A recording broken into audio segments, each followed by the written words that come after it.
Apakah judul ini clickbait? Kita membahas strategi perang di Ukraina yang saat ini berubah lagi polanya. Dalam 2 minggu yang lalu kita katakan bahwa pola serang Rusia di awalnya menggunakan strategi serangan kilat, gagal. Kemudian berubah menjadi serangan bumi hangus arah Aleppo, Suriah, dengan menyerang dulu menggunakan roket ke target-target wilayah sasaran. Penduduk mengungsi, lalu pasukan pertahanan Ukraina digempur habis-habisan sehingga wilayah perkotaan tersebut rata tanah. Ternyata belum maju-maju juga hingga saat ini. Sekarang memasuki awal minggu ke-7. Lain lagi yang dilakukan Rusia sejak minggu lalu. Kita juga mengatakan di awal perang bahwa serangan kilat di target kurang dari 7 hari Kiev lumpuh. Diimpikan tentara pembebasan Rusia tersebut akan diberikan lemparan mawar oleh warga Ukraina. Namun faktanya adalah perlawanan keras tentara Ukraina, perlawanan keras dari rakyat Ukraina dan NATO terus membantu dengan misionaris tentara swasta masuk ke Ukraina. Faktanya bukannya Ukraina melempar bunga mawar, namun melempar molotov cocktail, granat, dan ditembak sniper. Ini yang kita laporkan kemudian. Rusia ubah strateginya untuk perang kota ke bumi hangus, namun tersulit adalah melawan perang insurgensi yang dilakukan oleh pihak Ukraina. Hit and run selalu berpindah dan mereka mengembus menyerang logistiknya Rusia. Rupanya strategi bumi hangus tidak juga membuat kota kedua terbesar Ukraina yaitu Kharkiv takluk, walau sudah dikepung tentara Rusia. Kalau ibu kota Kiev jauh dari jangkauan roket Rusia sekalipun, tidak bisa maju tentaranya. Kota pelabuhan Mariupol digempur hingga bumi hangus 90% wilayahnya, tetap tidak takluk juga. Dalam seminggu terakhir, Rusia menarik pasukannya di utara Kiev masuk kembali ke Belarusia, kemudian menarik pasukan kembali ke arah Donbas. Ada analisa lapangan dalam penarikan tentara Rusia di utara dan sisi barat laut Kiev, termasuk mundurnya dari kota Bucha, yaitu bukan mundur Rusianya, tapi memang kalah diserang counter attack tentara Ukraina. Berita dari Ukraina tentunya hal tersebut.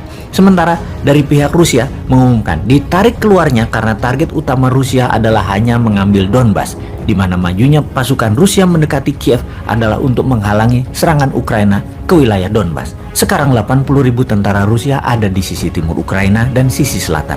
Wilayah utara, barat daya, barat laut Ukraina, tentara Rusia mundur perlahan. Atau kalah ya sebenarnya.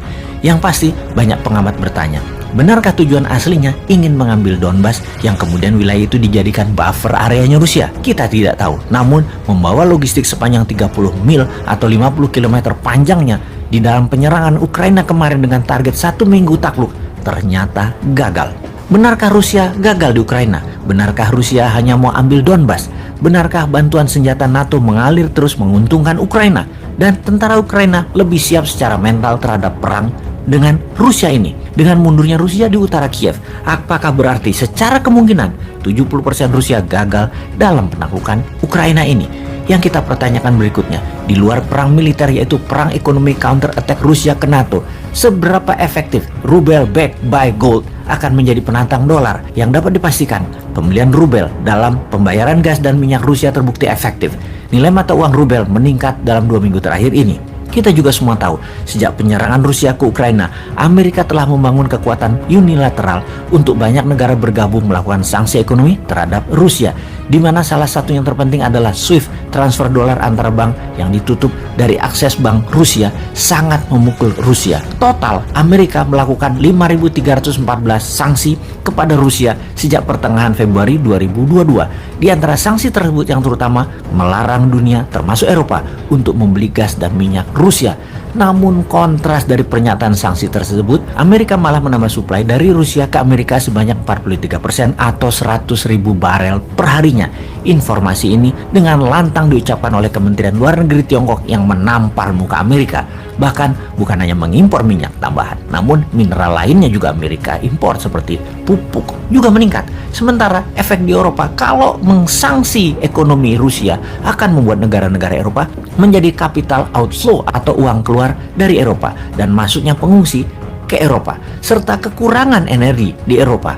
Jadi sanksi ekonomi ke Rusia oleh Amerika adalah untuk keuntungan Amerika, itu aslinya. Amerika itu double standar negaranya, bangke bener dah cara bernegaranya dalam mengerjain negara lain. Oh iya, Amerika bagaimana sih membeli minyaknya ke Rusia? Kan Amerika negara swasta, ya swasta Amerika yang beli minyak Rusia lalu jual ke masyarakat Amerika langsung, di mana harga minyak dunia $100 per barelnya, sementara harga minyak Rusia bisa 70-80 dolar. Murah. Kalau melihat sejarah, sanksi ekonomi tidak pernah membuat dunia menjadi lebih damai. Seperti saat ini Amerika melakukan di banyak negara di Timur Tengah, termasuk Iran. Saran, kalau memang ingin perdamaian, wahai Amerika, adakan peace talk serius dan jangan memprovokasi pihak manapun seperti yang Anda lakukan saat ini. Kembali ke perang di Ukraina. Pastinya sekarang Ukraina di atas angin. Serangan balasan di mana-mana ke pasukan Rusia menunjukkan kemajuan. Rusia geser ke Donbas di sisi tenggara dan sisi selatan Ukraina. Juga sekarang Zelensky tidak mau lagi mengadakan pertemuan dengan Rusia. Dia mengatakan akan terus mempertahankan seluruh wilayah Ukraina. Pede dia sekarang. Jadi panjang nih perang, namun dapat dipastikan semakin kesini semakin pasti tidak jadi perang dunia ketiganya.